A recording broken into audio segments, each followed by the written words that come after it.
The last two home games in the Premier League have been Liverpool and now Manchester City, beaten both times. Yes, it was 5 goals against Liverpool. Could you argue that this was a more dominant performance, a more controlled performance from City? It felt worse. I think the goal in half-time, of course, game all over. City, different type of team to Liverpool. They were quite happy just to keep the ball, and they just toyed with United.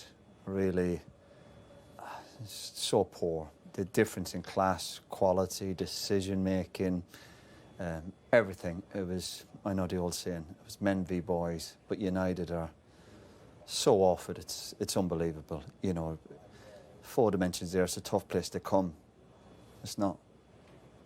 Ask Everton, ask Aston Villa, ask Liverpool. Teams have come here, they're getting a bit of joy now. I know United's away record of it over the last couple of seasons has been fantastic. But ultimately, it's what you do at home that gives you that foundation to try and compete and go on and win trophies. Because United still always have the quality even away from home. But their home form, the performance, the goal at half-time has killed it, you know. United just need to go in at half-time 1-0, regroup, try and do something. The second goal, it's game over. And United, I don't know what I'm going to say. It's just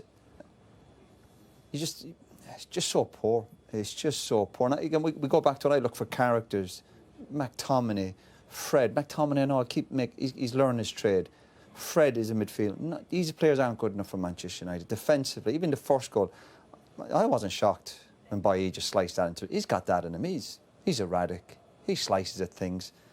But it was so comfortable for Man City. Foden's getting interviewed there after the game. The way I look at a player after the game, when you've played in a derby game, you should be drained. You should be exhausted. You should have no energy left. He's chatting there as if he just had a practice game. It's just toyed. So is it more hope for United? It's just hope. It's hope. It's hope more than any belief. It's another wake-up call for United. You know, they got. It was a shock to the system what Liverpool did to them a couple of weeks ago, and that is another one.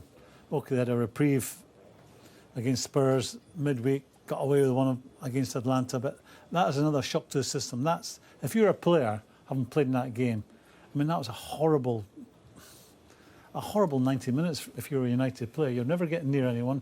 You're not putting a mark on them. The goalkeeper had one save in 90 minutes. It was another reminder for United how far away they are from being the team they want to be. You know, I thought City were fabulous throughout. They played in a controlled manner. The possession was brilliant. When they had the ball, they were brilliant. We're going to highlight how hard they work when they don't have the ball and how hard they work to get it back.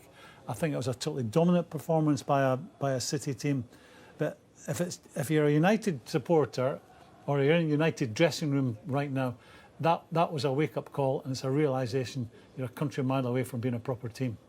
We're going to look at corners and the goals in just a second, Roy, but I just want to ask you first if you think the gulf in performance is reflective of the gulf in squads, the gulf in quality in squads. Is that... I think it's everything. I think obviously over the last few months, of course, Ollie seems to be under pressure since he walked into the club, and that's not going to go away because from the first day he got the job, people didn't think he was up to it because of his track record, his CV at Cardiff, which was it was a tough enough job. So every time there's a problem like that, the pressure's just going to build on Ollie.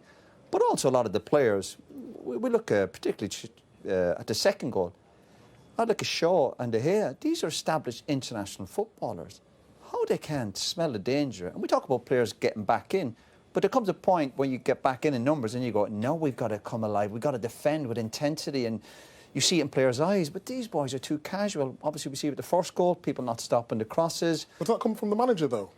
Well, like Ollie has to take responsibility. Of course he is. Listen, I've defended Ollie for the last 1 or 2 years, but he's the manager, his staff, they've got to look at and going, they need to get more out of these players. Ultimately, listen, I'll argue all day with people. I always think it comes back to your DNA. You go there and do, if someone's telling you've got to run and close somebody down and you're in trouble, but the lack of quality, the players, particularly midfield, they are so short in midfield in terms of physicality, quality.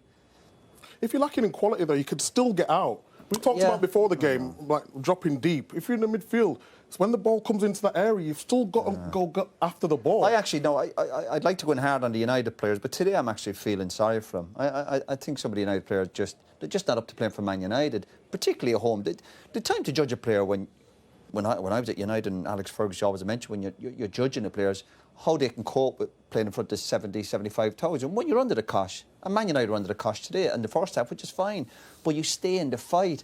This team doesn't stay in the fight. You go in a half-time 1-0 down. Listen, it's not ideal, but you regroup as a team. You're on the ropes, but you got to keep swinging. But this team doesn't. This team almost says, we're up against it, we haven't got the quality. And I wouldn't say they throw the towel in, because that's really it's tough to throw that at any team. But they just don't have that desire and fight to stay in the fight. You got to stay in there.